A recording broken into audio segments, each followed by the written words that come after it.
আলাইকুম।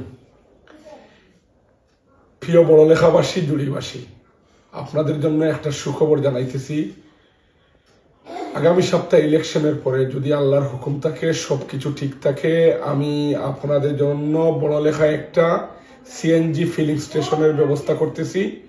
যদি নসিবে থাকে আর আমি সুস্থ থাকি, আল্লাহ আমাকে সাইভাবে রাখেন, তাহলে ইনশাআল্লাহ আগামী মাসের পরে থেকে আপনারা কার্যকর দেখতে পারবেন। আমরা নির্মাণাধীন শুরু করব বড়লেখায় একটা সিএনজি পাম্পের।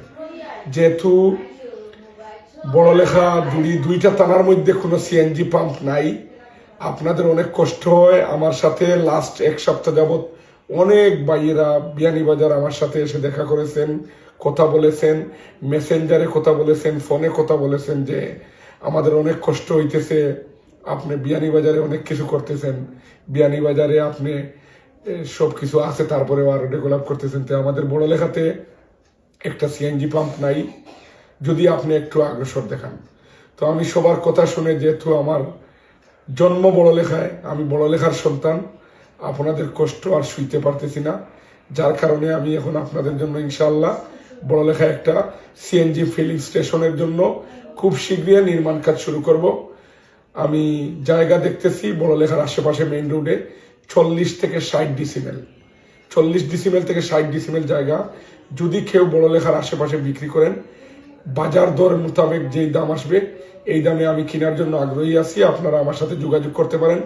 আমার কথা হয়েছে মৌলভীবাজারের ডিসির সাথে এবং জ্বালানি মন্ত্রণালয়ের সচিব 2-4 জনের সাথে আমি আলাপ করেছি এই 3-4 দিন।